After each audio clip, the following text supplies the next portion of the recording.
अच्छा,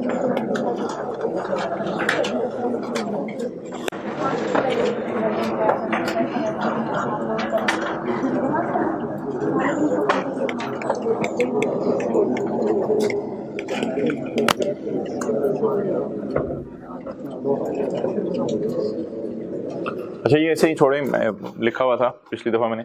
सिक्योरिटीज़ में आपको याद होगा क्या क्या आता है? पब्लिक कंपनी के शेयर्स आते हैं और फिर आगे उसमें बहुत सी चीज़ें आती हैं, गवर्नमेंट ने ओन किए हों या किसी ने ओन किया। फिर पब्लिक में वॉचर्स ऑफ पाकिस्तान, पीटीसी, मुदारबा सर्टिफिकेट्स, रिडीमेबल, डेट सिक्योरिटीज़। फिर डेट सिक्योरिटीज़ के आगे पता नहीं कितनी लंबी डेफिनेशन है, और डेरिवेटिव प्रोडक्ट्स। तो सिक्योरिटीज़ एक बहुत ब्रॉड टर्म है जिसमें बहुत सी चीज़ों का बेचना आ जाता है।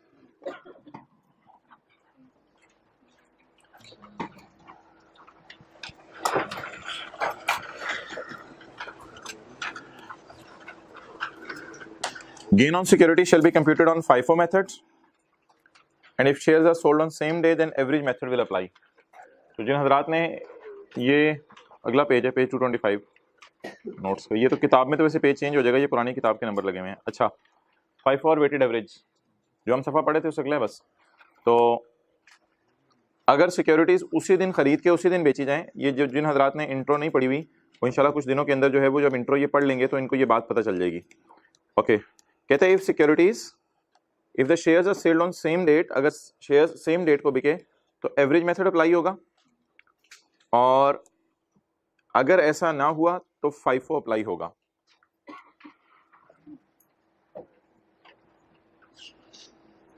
इसकी जो एग्जांपल है ना वो हम फिलहाल नहीं कर रहे, इसकी एग्जांपल लिख लें, चैप्टर 19 में करेंगे। लेकिन आप अपने समझने के लिए हल्की सी बात याद रखने के लिए समझ लें ताकि थ्योरी की हद तक ये याद रह जाए।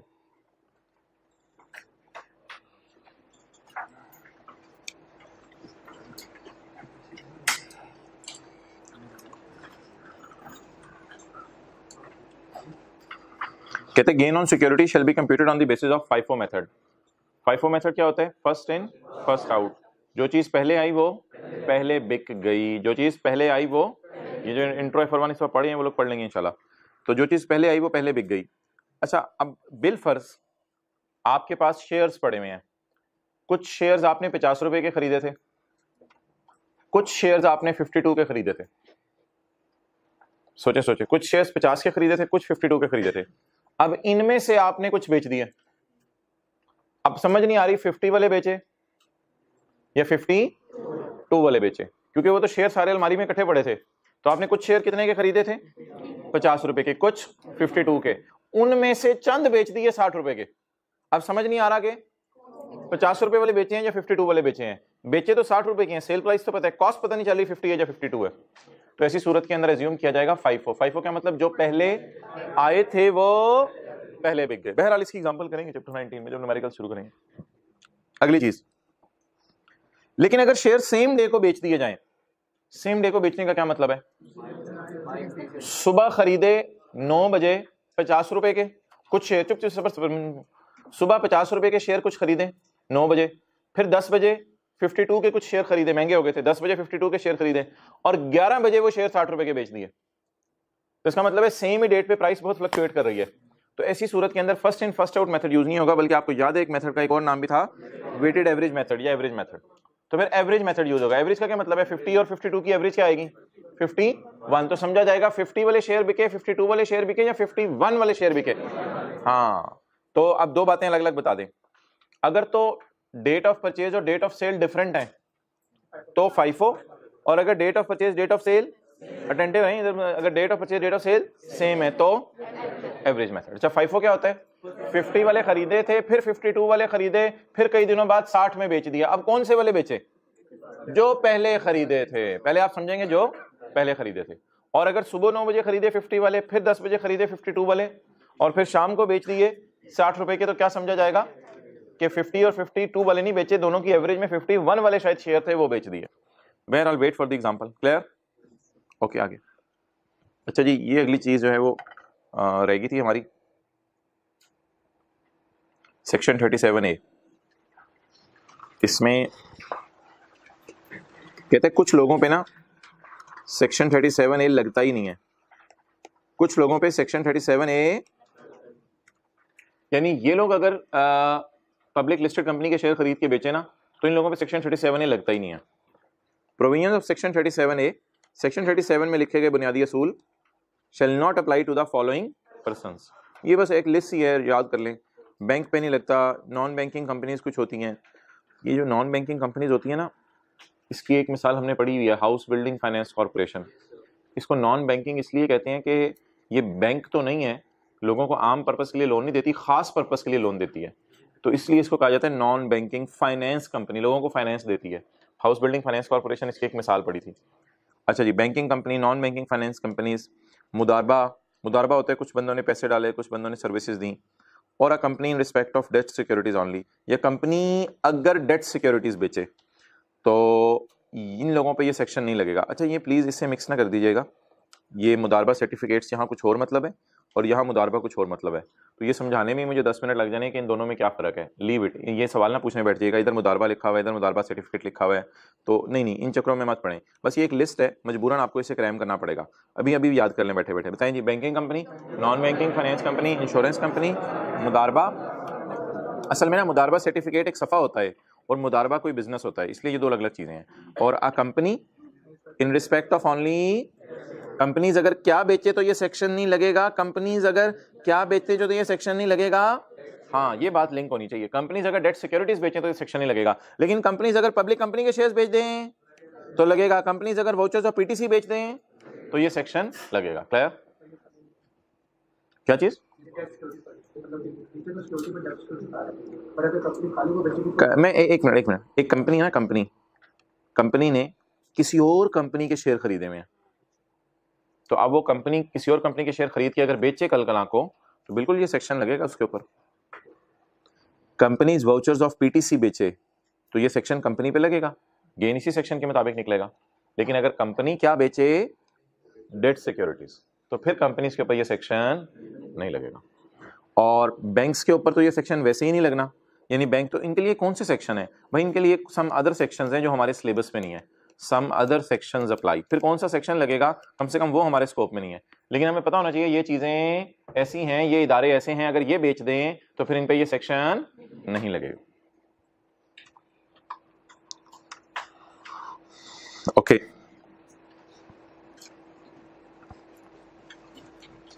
चलें जी, आज बड़ी इंटरेस्टिंग चीजें पढ़नी है। वॉश सेल, सेल का धोना, सेल को धोना।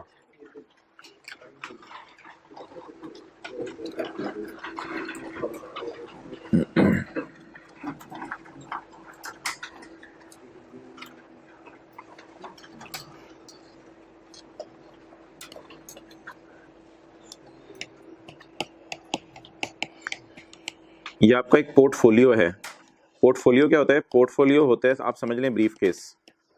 ब्रीफ केस में आपके पड़े हुए हैं शेयर्स।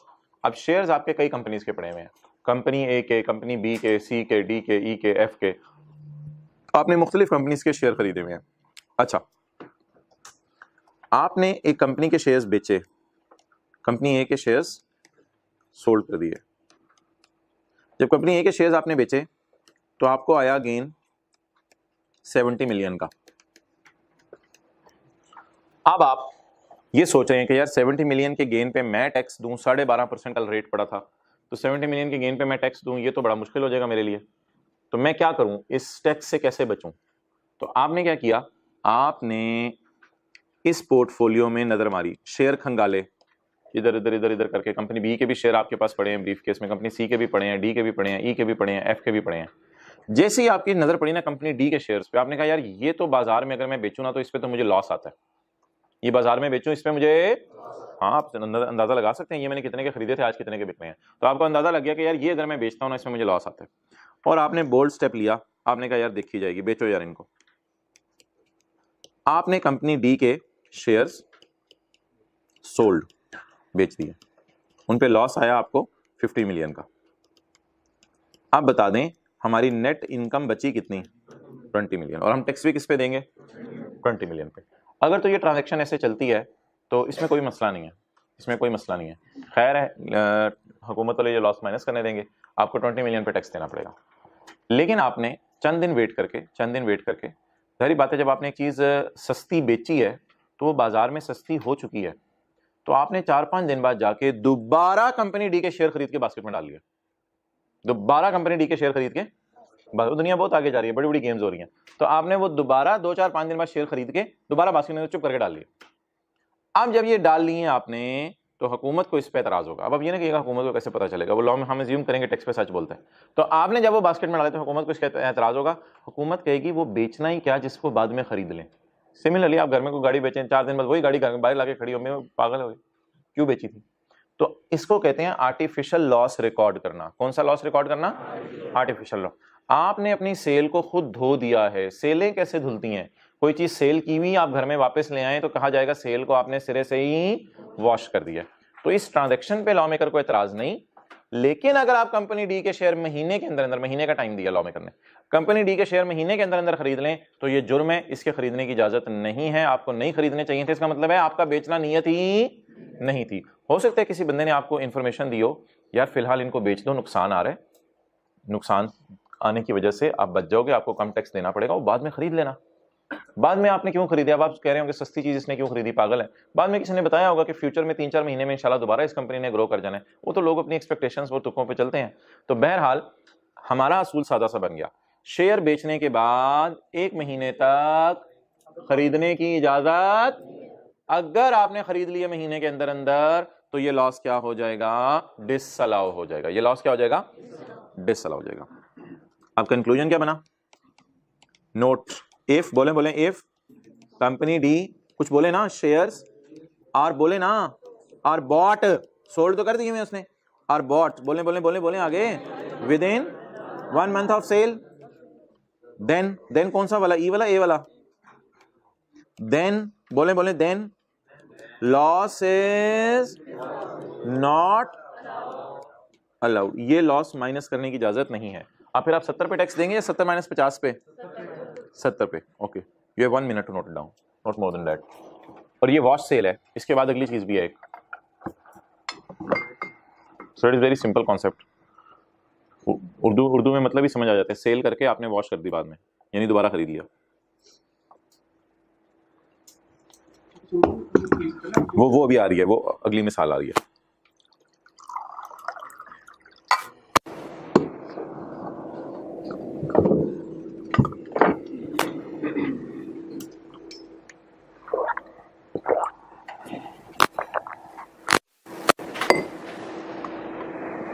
अच्छा 1 मिनट पहले ये कर लें, फिर मैं दूसरे को जरा बोल्ड कर देता हूँ। आई होप ये नोट कर लिया। पोर्टफोलियो ब्रीफकेस, इसमें शेयर्स पड़े हैं। चलेंगे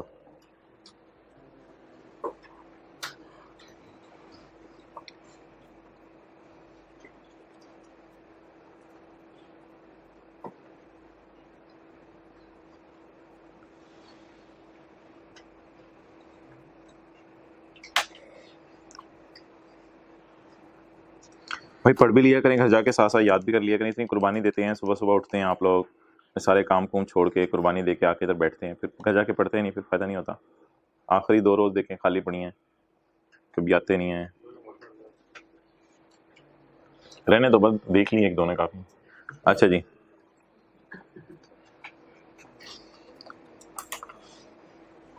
तो देखिए नीयत तो हमें बंदे की पता नहीं चल सकती कि इसने बेचे क्यों है। नीयत तो बंदा हमें पता नहीं चल सकती किस नीयत से बेचे थे। हाँ, इसने नीयत तो ये की हुई थी कि मैं बेच रहा हूँ ताकि मुझे लॉस आ जाए और लॉस को मैं इनकम में से माइनस कर लूँ, मुझे कम टैक्स देना पड़े। बहरहाल ये नीयत तो हमें इसकी पता नहीं थी। लेकिन बाद में जब इसने खरीदे, दिमाग के अंदर तो नहीं घुसे होते आप किसी के, बाद में इसने खरीदे तो फिर हमने पूछा इसे, यार ये क्या चक्कर है, फिर तूने बेचे क्यों थे? फिर हंसने लग गया। अच्छा जी, पढ़ें जी। इफ एन इन्वेस्टर, इन्वेस्टर कौन होता है? जो पैसे इन्वेस्ट करता है बंदा, जो पैसे इन्वेस्ट करता है। इसने इन्वेस्टमेंट की हुई है काफी सारी। If an investor sustaining loss on disposal of a security, company D के shares. If an investor sustains a loss on disposal of security and in 1 months period, और कितने अरसे के अंदर अंदर? 1 महीने के अंदर अंदर, ही और इस बीवी बच्चे। कई दफा लोग अपने नाम के शेयर नहीं खरीदते, बीवी बच्चों के नाम के शेयर खरीद लेते हैं। इसलिए आजकल फटा पड़ा हुआ है, ये जायदाद नवाज शरीफ के नाम है, ये उसके बेटे का नाम है, तो लोग कह रहे हैं दोनों एक ही बात हुई ना। तो वो खरीद ले खुद या उसका कोई बच्चा खरीद ले, इसकी भी इजाजत नहीं है। ही और इज रिलेटेड पार्टी, अब जुर्म पढ़े क्या है? Purchases the same security in 1 month, ये जुर्म है। और सजा यहाँ नहीं लिखी हुई, सजा ऊपर लिखी हुई है। सजा ये है, capital loss shall not be admissible, सजा ऊपर एक ही दफा लिखती है। तो कैपिटल लॉस माइनस करने की इजाजत, अब आप 70 पे टैक्स देंगे या 70 माइनस 50 पे, और अगर आप 70 माइनस 50 20 मिलियन पे ऑलरेडी टैक्स पे कर आए हैं तो फिर अभी आपको जो 50 बच गया था उस पर टैक्स दोबारा देना पड़ेगा। इसका क्या मतलब है, 10 मेंटेनिंग हिज पोर्टफोलियो, बास्केट में आके नजर मारी महीने बाद तो कंपनी डी के शेयर दोनों पड़े हुए थे। 10 का मतलब क्या था उर्दू में, बिल आखिर, चलो बिल आखिर को लफ्ज, चलो ठीक है, बिल आखिर क्या देख रहे हो, अदर सोर्स के नोट्स आए हैं। अच्छा 10 मेंटेनिंग हिज, दामत के आंसू तो नहीं आ रहे, कैपिटल गेन का चैप्टर जा रहा है। अच्छा 10 मेंटेनिंग हिज पोर्टफोलियो, उसने अपना पोर्टफोलियो सेम रखा हुआ है, 10 मेंटेनिंग हिज पोर्टफोलियो, उसने पोर्टफोलियो, प्लीज उर्दू में लिख लें ऑनलाइन वाले, प्लीज इसको व्हाट्सएप ग्रुप में सवाल ना पूछेगा, उर्दू बता दें इसकी दोबारा। 10 मेंटेनिंग हिज, उसने अपना पोर्टफोलियो सेम रखा हुआ है, और भी ज्यादा तफसील लिखनी है तो लिख लें, बास्केट में जाके नजर मारा तो कंपनी डी के शेयर उसी तरह पड़े हुए थे, महीने बाद तो जाके नजर मारेंगे तो शेयर उसी तरह पड़े होंगे। पोर्टफोलियो अपना सेम रखा हुआ है, उधर से कह रहे हैं मुझे लॉस आया, किन पे लॉस आया जी, कंपनी डी के, वो तो दोबारा खरीद लिया तूने, बोंगिया मारा बोंगा।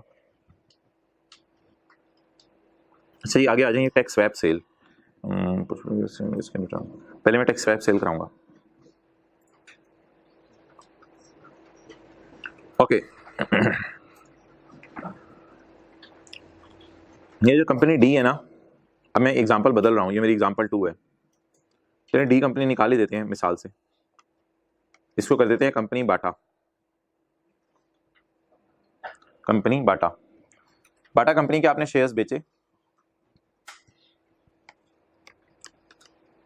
If Bata shares are, service के जूते, सर्विस याद रहेगा, या हश पपीज लिख दें, हश पपीज लिख देते हैं। If Hush Puppies shares are bought within 1 month then loss is not allowed. अब आप कहेंगे ये क्या बात हुई, बेचे किसके, बाटा के, और रीपरचेज किसके किए, हश पपीज के, तो ये तो कोई जुर्म वाली बात, लेकिन लॉ मेकर कहते हैं इसमें भी जुर्म है, क्योंकि ये दोनों इंडस्ट्री एक ही है, ये इंडस्ट्री एक ही है, इसका काम भी क्या है, शूज बनाना, इसका काम भी क्या है, शूज बनाना, यहां तक भी इजाजत नहीं है। हालांकि आपके दिल में आ रहा था यार इतनी तो गुंजाइश होनी चाहिए, कोई मसला नहीं, लेकिन कहते हैं यहां तक भी इजाजत नहीं है। इसकी रीजन बहुत जेन्युइन सी है कि कई दफा हुकूमत का कोई ऑर्डर आता है और वो पूरे सेक्टर को ही या उठा देता है या गिरा देता है। मिसाल के तौर पर हुकूमत कह दे कि यार बाहर के मुल्क से सस्ते जूते इंपोर्ट करने की इजाजत है, अब ना सिर्फ बाटा वाले परेशान होंगे बल्कि हश पपीज वाले भी परेशान होंगे। तो कई दफा हुकूमत का एक ऑर्डर आता है, पूरे सेक्टर को या उठा देता है या गिरा देता है। आईकेप का कोई नोटिफिकेशन आ जाए तो सारे सीए के कॉलेज एक दफा परेशान हो जाते हैं, ये नहीं कि आईकेप का नोटिफिकेशन आने से एक कॉलेज परेशान होता है, सारे सीए के कॉलेज परेशान हो जाते हैं। तो इसी तरह अगर दूसरी आप मिसाल लें, हुकूमत का कोई ऑर्डर इनको उठा भी सकता है, इनको गिरा भी सकता है। हुकूमत कहते हैं जूतों के ऊपर हम 200 रुपए टैक्स माफ करते हैं, अब बाटा वाले भी खुश होंगे, हश पपीज वाले भी खुश होंगे, सारे के सारा सेक्टर खुश हो जाएगा। तो इस वजह से विद इन सेम सेक्टर भी शेयर खरीदने की इजाजत नहीं है। इसका नाम है tax swap sale. Swap, swap का क्या मतलब, आपके पास पहले किसके शेयर थे, बाटा के, स्वैप करके किसके आगे, हश पपीज के, इसे स्वैप कहते हैं। स्वैप कहते हैं तबादला करने को, तो तबादला कर लिया आपने शेयर्स का, सेम शेयर्स नहीं खरीदे, सेल धोई नहीं बल्कि सेल का तबादला कर लिया। चलें नोट कर लें, आप भी इसी तरह कर लें, मैंने भी इसी तरह जिस तरह किया, चलो जल्दी करो यार। अब सिर्फ इतना सा नोट कर लें, इसके ऊपर हेडिंग क्या देंगे, टैक्स स्वैप सेल।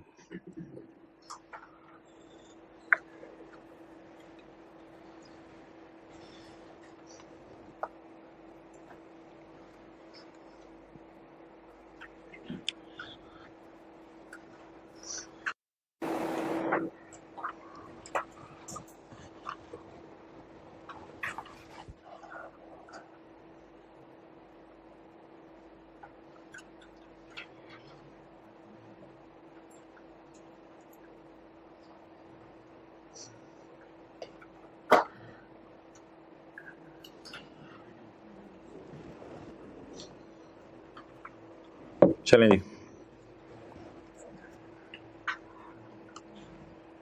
छोटा सा लिख लें इसमें आगे, सेक्टर सेम रहा है, सेक्टर का मतलब इंडस्ट्री समझ लें, ये बिजनेस समझ लें, सेक्टर सेम रहा है, इंडस्ट्री सेम रही है, शेयर्स तो बदल गए हैं, क्या चीज, हाँ इसमें नीयत उसकी यही थी ना कि बाटा के खरीद के बाटा के नहीं बेचूंगा ताकि हुकूमत से बच जाऊं, किसी मिलती जुलती कंपनी के खरीद लूंगा।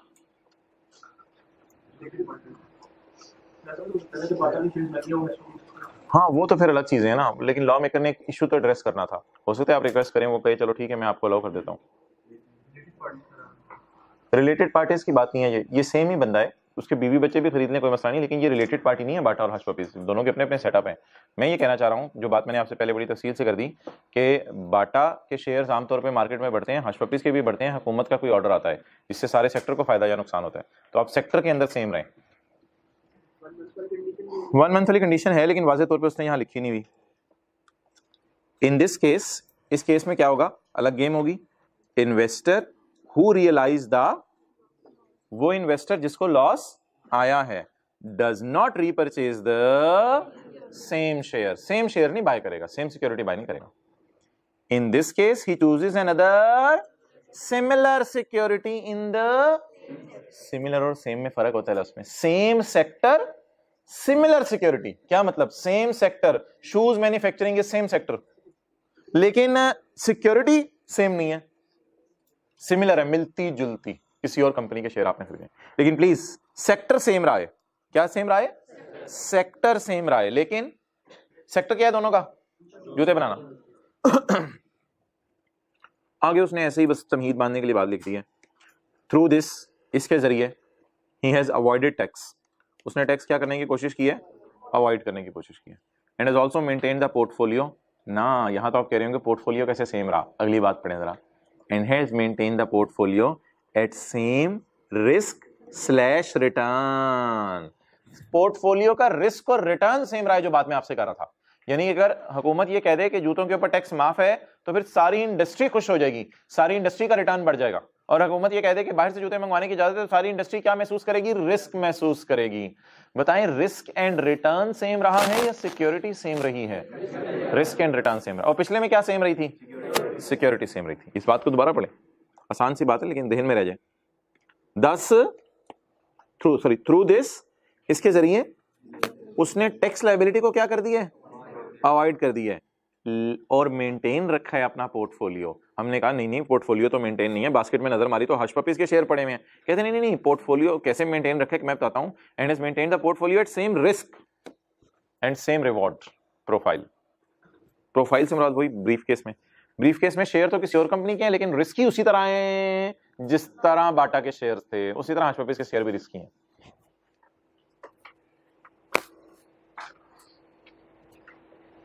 अच्छा जी, अगला cross trade.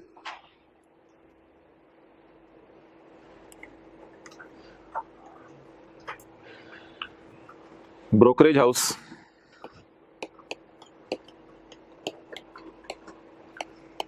Brokerage house number 1, brokerage house number 2। Brokerage house क्या होते हैं?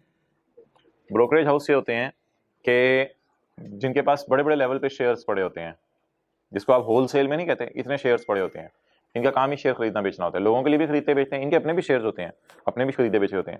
अच्छा, जैसे प्रॉपर्टी डीलर होते हैं, कुछ मकान अपने नाम होते हैं, कुछ दूसरों के होते हैं और बेच रहे होते हैं। तो ब्रोकरेज हाउसेज भी इसी तरह करते हैं। इस ब्रोकरेज हाउस को अपना नजर आ रहा होता है 900 मिलियन का गेन, इस ब्रोकरेज हाउस को नजर आ रहा होता है अपना 700 मिलियन का गेन। अब ये क्या करते हैं, साल का एंड आता है तो ये लोग क्या करते हैं, एक इसको कहते हैं तुम मुझे शेयर वो वाले बेच दो जिन पे लॉस आ रहा हो, और ये भी कहते हैं तुम मुझे शेयर कुछ बेच दो जिन पे लॉस आ रहा हो। तो आपस में एक दूसरे को वो शेयर बेच देते हैं, और जैसे ही साल खत्म होता है, लॉस तो वो फिर रिकॉर्ड कर लेंगे ना, एक दूसरे को सिर्फ कौन से शेयर बेचते हैं? जिन पे लॉस आ रहा है, एक दूसरे को बेच देते हैं। एक दूसरे को बेच के जब साल खत्म हो जाता है, टैक्स टैक्स देके फारिग हो जाते हैं, तो दोबारा एक दूसरे से एज इट इज वही वाले शेयर खरीद लेते हैं।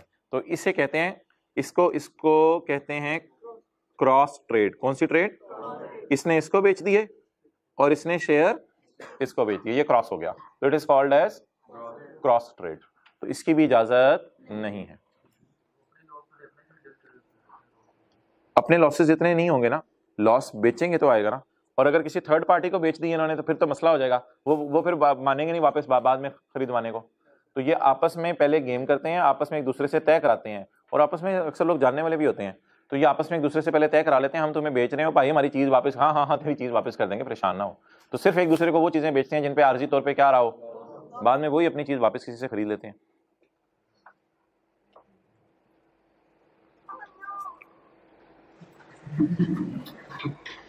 ओके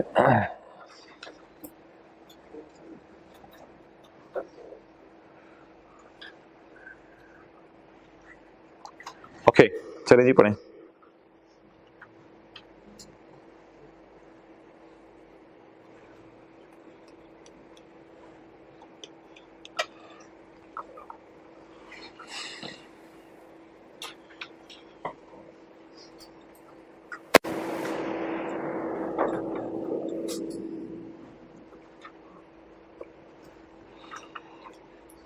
वेयर कोऑर्डिनेटेड री शफल। कोऑर्डिनेटेड क्या मतलब, पहले पूरी प्लानिंग होगी, कोऑर्डिनेशन होगी दोनों की। वेयर कोऑर्डिनेटेड री शफल, शफलिंग आपको पता है, एक जगह से दूसरी जगह जा रहे होंगे शेयर, बोरियों की बोरियां भर के शेयर बेच रहे होंगे दूसरे को। Where coordinated reshuffle of securities between two related brokerage houses. Two related, related mean जानने वाले, टू रिलेटेड ब्रोकरेज हाउसेस। अभी ये वाला छोड़े। Where coordinated reshuffle of securities between two related brokerage houses is undertaken, is done. Where coordinated reshuffle is done, where coordinated reshuffle is done. अबे क्यों कर रहे हो ये coordination? To artificially realize the loss, ताकि हम artificially loss realize कर लें without selling the securities to an, लेकिन ये तीसरे बंदे को नहीं बेचेंगे, अगर तीसरे बंदे को बेच दी तो बाद में उससे खरीदना मुश्किल हो जाने, इसलिए इसने यहाँ एक लफ्ज लिखा है रिलेटेड। ये जानने वालों के दरमियानी ट्रांजेक्शन होती है। ये जो मैंने एक चीज काटी है, ये तो अब इतनी पॉसिबल नहीं रही, पहले होती थी किसी जमाने में, जब Lahore stock exchange, Karachi stock exchange अलग अलग होती थी, तो तब ये चीज पॉसिबल थी कि एक बंदा अपने ही अकाउंट्स के अंदर शेयर ट्रांसफर कर देता था।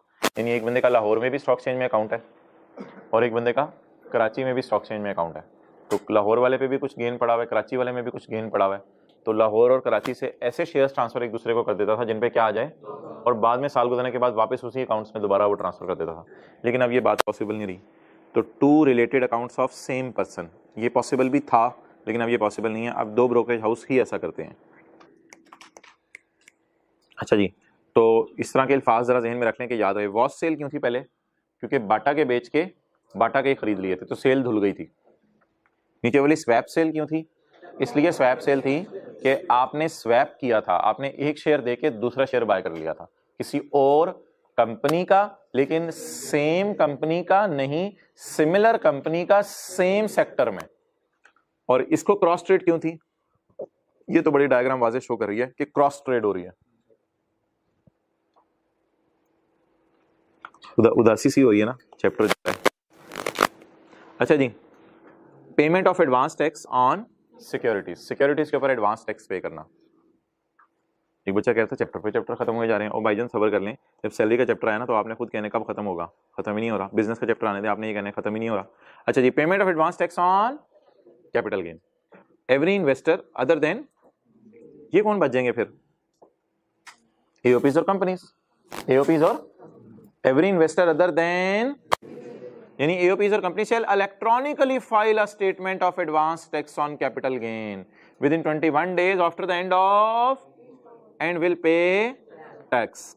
अच्छा, क्वार्टर बता दें साल के,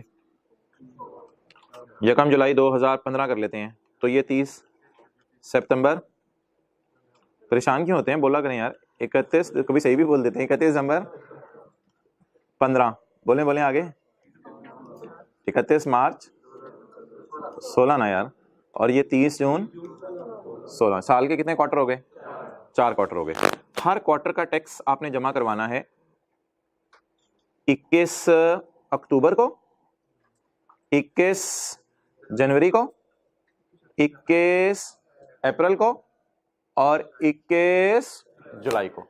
आमतौर पे ना लोग साल के बाद एक ही दफा टैक्स जमा कराते हैं, लेकिन जो कौन है, कंपनीज, और वो इलेक्ट्रॉनिकली ये भी बताएं हमने कितना टैक्स, कितनी इनकम कमाई है, और हर क्वार्टर के 21 दिन में टैक्स जमा करा दें, ताकि कंपनीज का टैक्स हुकूमत के पास जरा जल्दी पहुंच जाए। ये मकसद है और कोई नहीं। पढ़ें जरा दोबारा।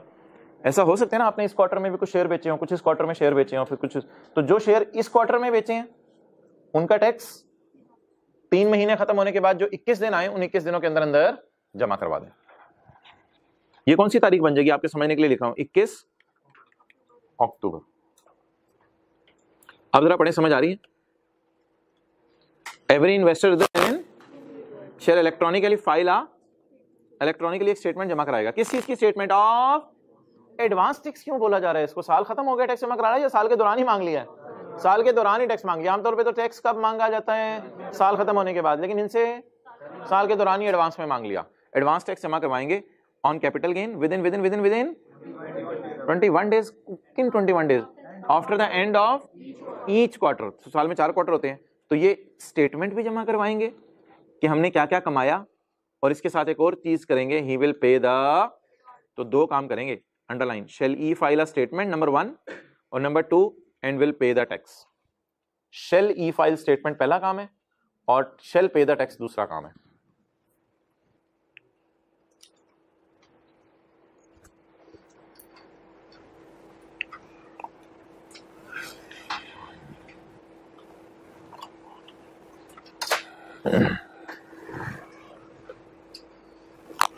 If the sole business of a company is to manage its shares, लिख लें।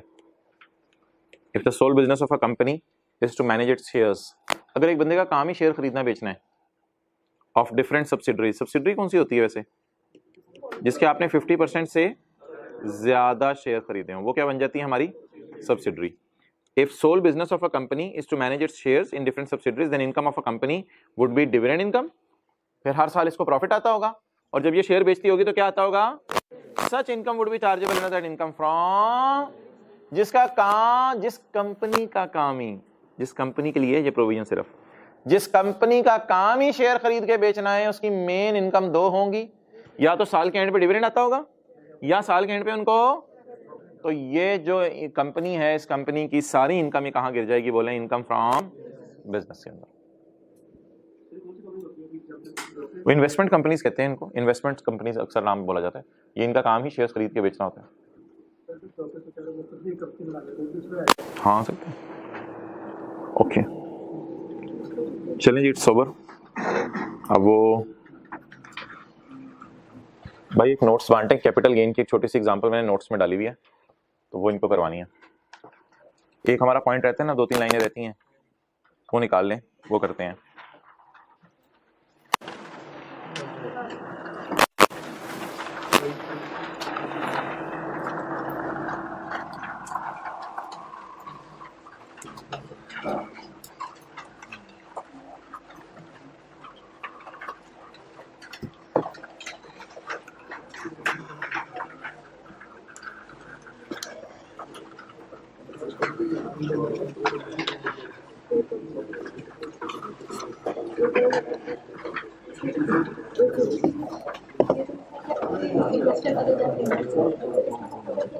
AOP और कंपनी।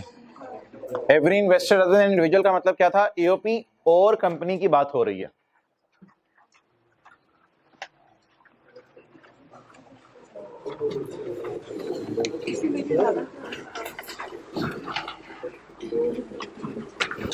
नहीं उधर ही रखो, उधर ही रखो।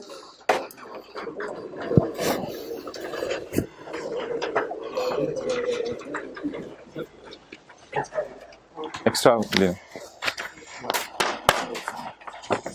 आखिरी पेज निकालें।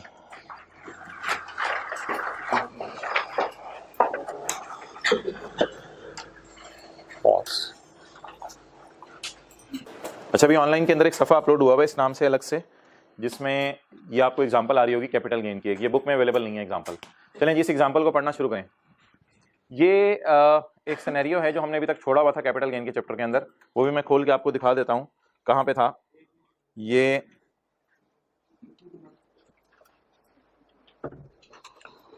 2-3 लाइनें थी 4A में। 4A की पहले एग्जांपल रिवाइज कर लेते हैं, वो जो उस दिन की थी वाले साहब वाली, याद होगा आपको। Mister Umar received jewellery as gift from his, Umar ने अब्बू से ज्वेलरी लिया as a gift.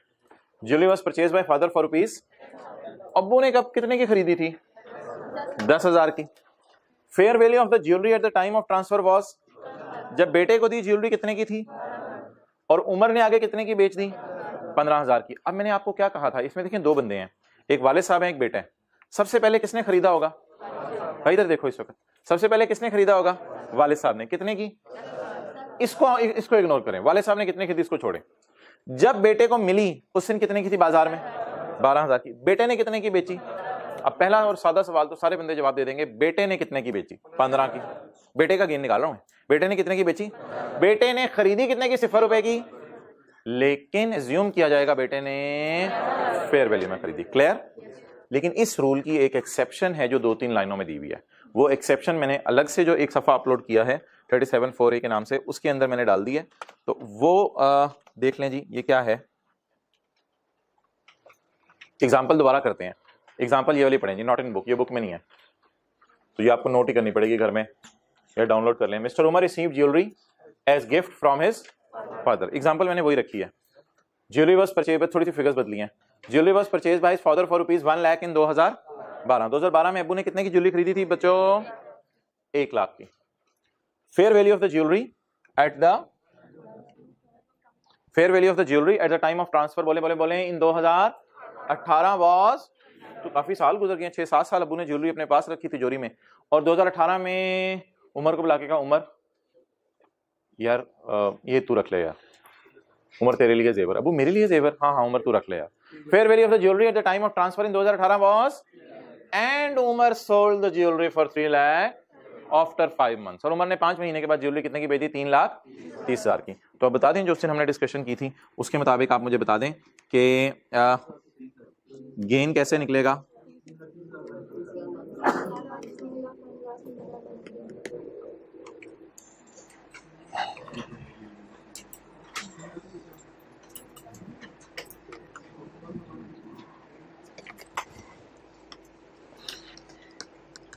Ji gain कैसे निकलेगा जी? उमर ने कितने की बेची?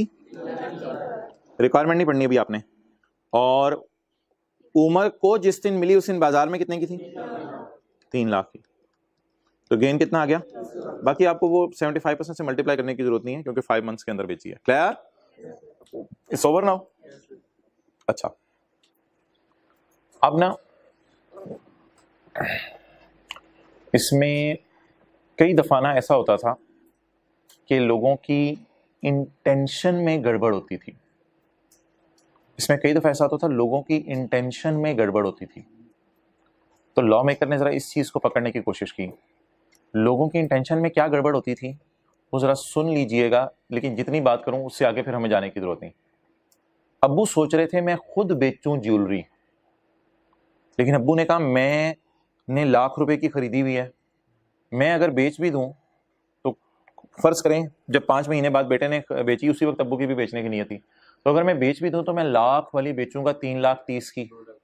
तो जब मैं लाख वाली 3,30,000 की बेचूंगा तो मैं तो गया, 2,30,000 मेरा गेन आ जाएगा। तो अब्बू ने कहा यार ये नहीं। तो अब लॉ में ना लूप होल्स होते हैं, लॉ में एरर्स होती हैं, गलतियां होती हैं। लॉ मेकर को नहीं पता होता लोग कितने लेवल का सोच रहे होते हैं, ठीक है?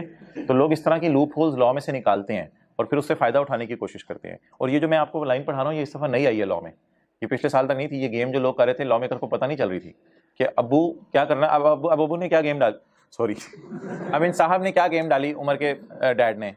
उन्होंने क्या किया, उन्होंने लॉ की प्रोविजंस को गौर से पढ़ा। उन्होंने कहा एक तरीके से टैक्स बच सकता है। उन्होंने उमर को बुला के कहा उमर मैं तुझे गिफ्ट कर रहा हूँ ज्वेलरी, और कान में कह दिया तूने बेच भी देनी है। तो अब उमर को, हालांकि ये कहना तो सही नहीं है, वो आगे उमर को गिफ्ट कर दी, उसकी मर्जी है। और उमर ने फिर अब्बू के कहने पे उसको, अब यार अगर ये कमिश्नर को पता चल जाता है, कमिश्नर को कैसे पता चले, कम से कम ये मैं इस क्लास में बैठ कर नहीं बता सकता। अगर ऑडिट करते हुए या कुछ करते हुए कमिश्नर को किसी भी तरह से पता चल जाए, कोई फोन लीक हो जाए, कुछ मसला हो जाए, किसी तरह कमिश्नर को जब आप पता चल जाए तो कमिश्नर आपको पकड़ लेगा और पकड़ के उमर को कहेगा चाचा उमर आजा, तूने जो ज्वेलरी बेची है वो 3,30,000 की तूने बेची है, लेकिन खरीदी तूने लाख की थी। वो जो मैं चीज आपको इग्नोर कर रहा था कि इसको पिक नहीं करना, फिर उसे आप उठाना पड़ेगा। और what is the cost of father?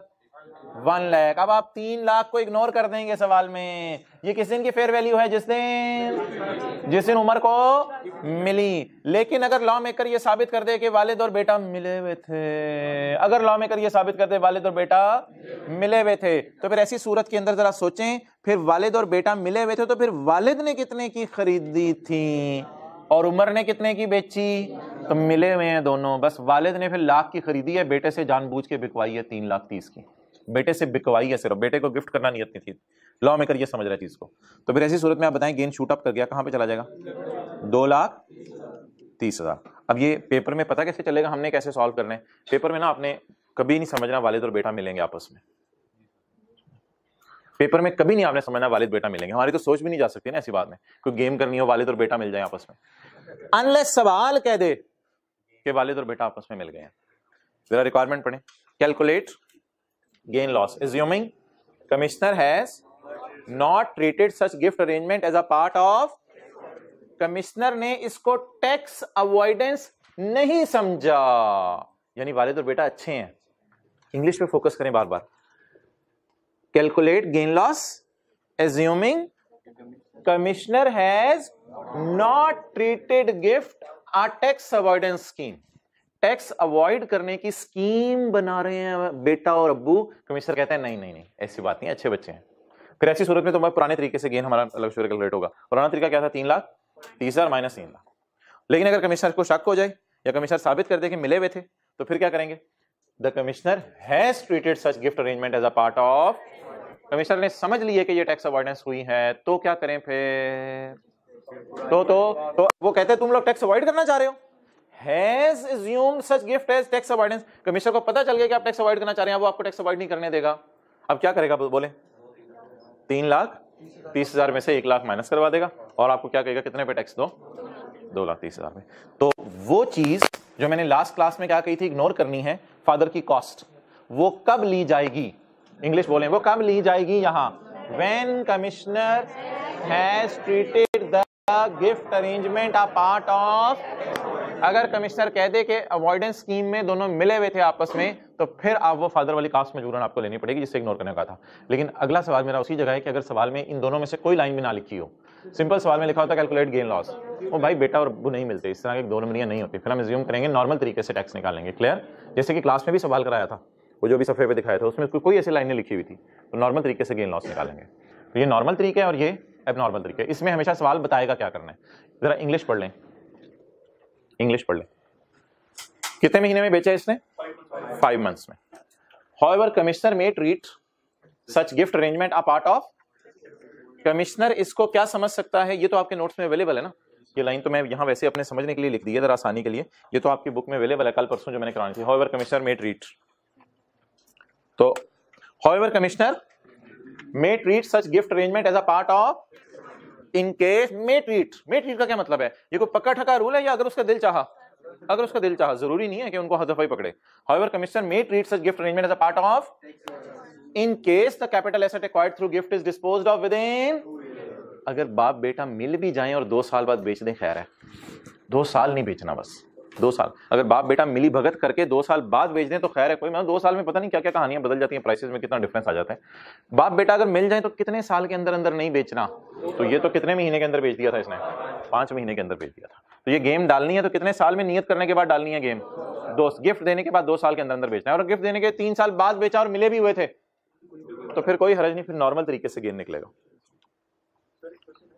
1 minute. In that scenario, अगर 2 साल के अंदर अंदर बेच दिया, इन दैट सिनेरियो, देख लें आप करना क्या है, सजा सुन लें। इन दैट सिनेरियो जुर्म क्या है? डिस्पोज्ड विद इन 2 years, ये जुर्म है। सजा in that scenario transferee, transferee कौन है? अब्बू या बेटा? बेटा। ट्रांसफरी, ट्रांसफरर तो अब्बू है ना, ट्रांसफरी बेटा। अब अक्सर आपने सुना होगा डोनर डोनी, डोनी कौन होता है? जो ब्लड ले रहा होता है, डोनर जो दे रहा होता है, ट्रांसफरी जिसको शेयर मिल रहे हैं। इन दैट केस, नहीं साथ वाले को ना डोनी क्या कहते हैं, in that case scenario transfer shall be treated to, sorry transferee shall be treated to have acquired the asset for a cost equal to the cost of transferor instead of fair value. नहीं फिर ली जाएगी, बल्कि क्या ली जाएगी? Cost of transferor. Can you tell me what is the cost of transferor in this scenario which we avoided in last class? इसको तो अवॉइड किया था वाले साहब वाले, मैंने लिखा था इग्नोर लिखते हैं इसके ऊपर, वाले साहब की कॉस्ट इग्नोर कर दें। लेकिन वाले साहब की कॉस्ट कब रेलेवेंट हो जाएगी? नहीं, पूरी बात करें। जब 2 साल के अंदर गिफ्ट के बाद शेयर बिक जाए और कमिश्नर में treat such gift arrangement as a part of tax avoidance. 2 साल के अंदर अंदर बिके और कमिश्नर को शक हो जाए कि ये लोग टैक्स अवॉइड करना चाह रहे थे। लेकिन अगर कमिश्नर को आप जाके साबित कर दें नहीं यार हमने तो जेन्युइन गिफ्ट दिया था, और गिफ्ट देते हुए हमने यार हमारी तो सोच भी नहीं यहाँ तक जा सकती थी, कमिश्नर जहाँ तक तो सोच रहे हैं हमने नॉर्मल गिफ्ट दिया था, कमिश्नर कहेगा चलें फिर खैर है, फिर आपके लिए सादा वाला फॉर्मूला ही है। तो ये नया जो फॉर्मूला है तिल वाला, इसको जरा आपने ज़हन में रखना है।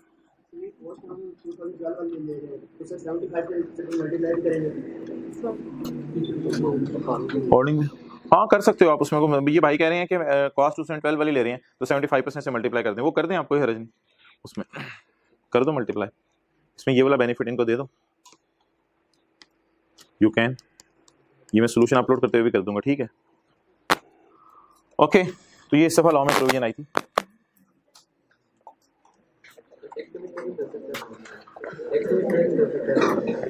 तो होता तो बहुत कुछ है, लेकिन लॉ में जितना है जिसने एड्रेस किया उतना आप आपसे बने। तो ये जो सोल्यूशन है, ठीक है, भाई कह रहे हैं मल्टीप्लाइड बाय 75% कर देते हैं, कितना जवाब आ रहा है, कितना 1500। अच्छा ये याद रखिएगा यार, ए और बी दोनों के साथ लिख लें, it is income from capital gain, income capital gain. हाँ हाँ गेन और लॉस मांगे 75% मल्टीप्लाई करें। अच्छा अगली बात यार, प्रॉपर्टी के चैप्टर में आए। अच्छा ये कैपिटल गेन के ना, अब न्यूमेरिकल वगैरह कोई ऐसे खास नहीं है, ये हम चैप्टर 19 में कर लेंगे। ये पास पेपर जरा कैपिटल गेन के नजर मारें। क्वेश्चन 2 तो हो गया था ना,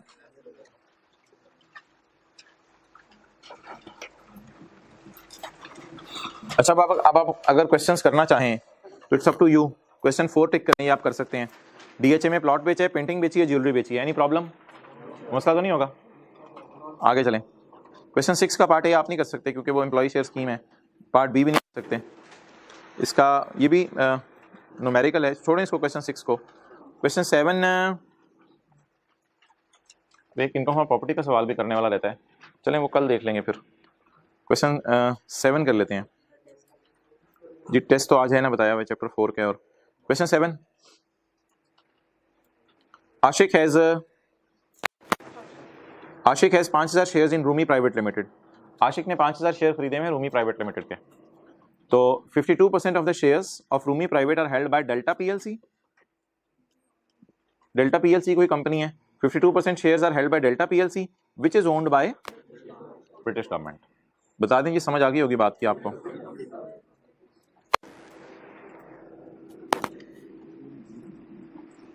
सवाल आगे नहीं पढ़े, देख रहे हैं मैं क्या कर रहा हूं, हद होगी। अच्छा जी, कितने लोग इतनी एक्सपेक्टेशन ना डेवलप किया करें। Income from capital gain, income capital gain मैंने निकालनी है। अरेंजमेंट बता दें क्या है। रूमी,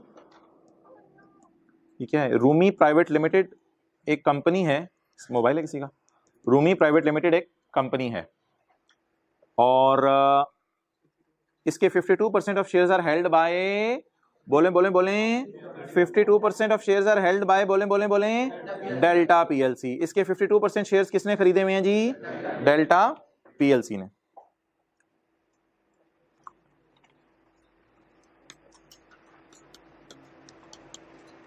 जी हजरात, डेल्टा ने इसके कितने परसेंट शेयर खरीदे हुए हैं, 52%,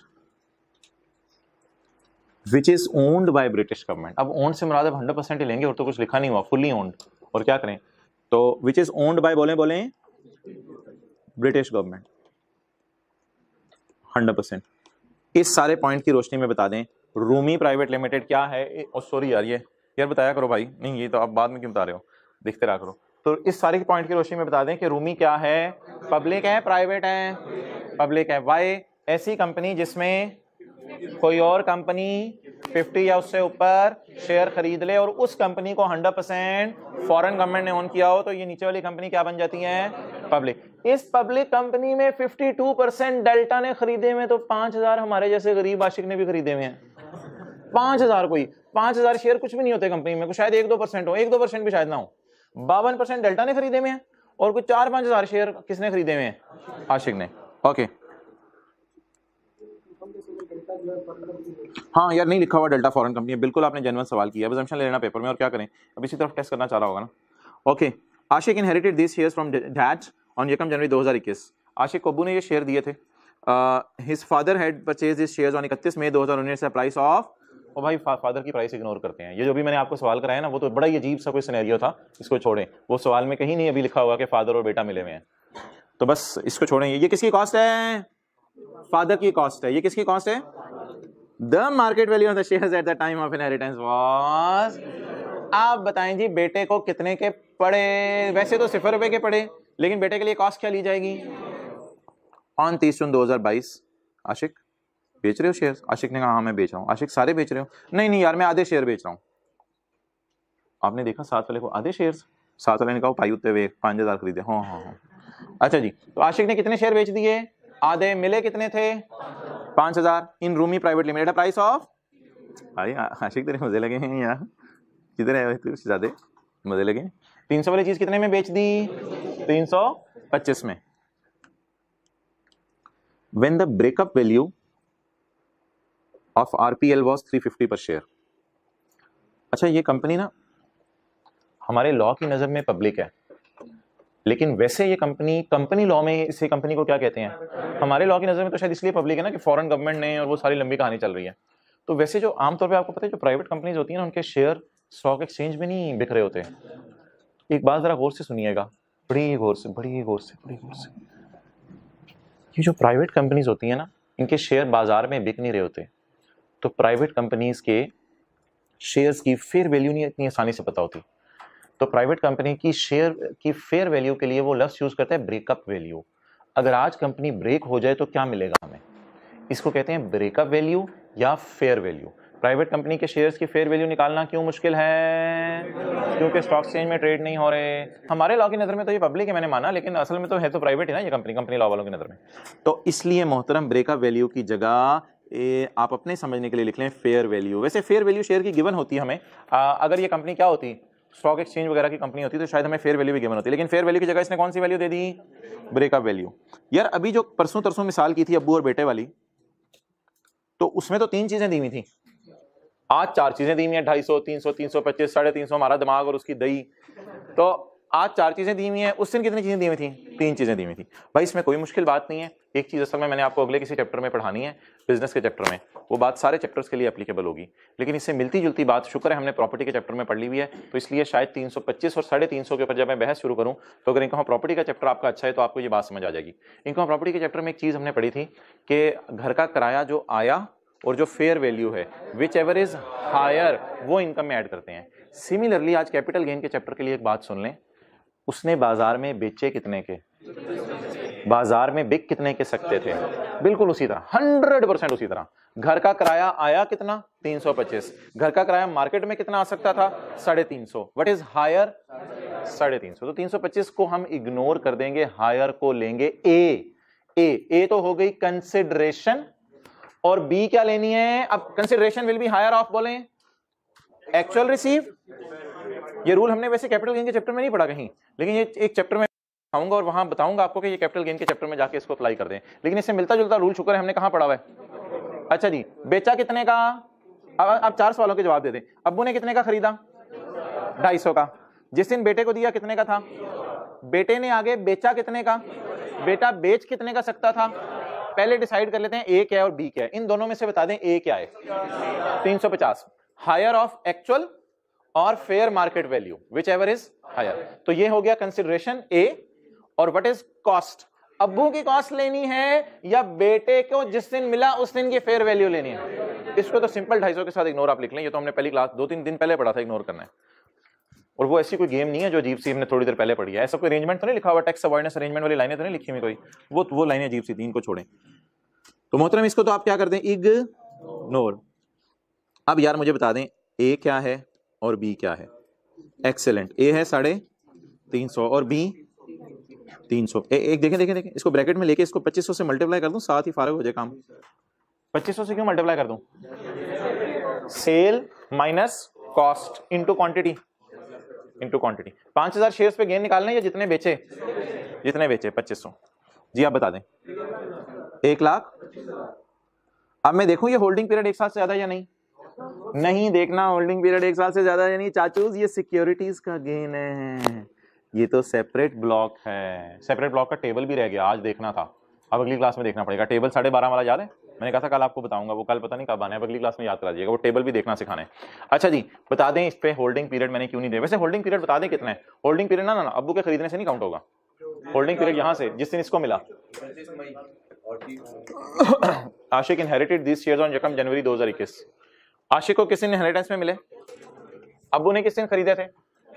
जब अब्बू की कॉस्ट इग्नोर की तो अब्बू की डेट ऑफ परचेज भी इग्नोर कर दी। आप बताएं आशिक ने किस दिन खरीदे थे?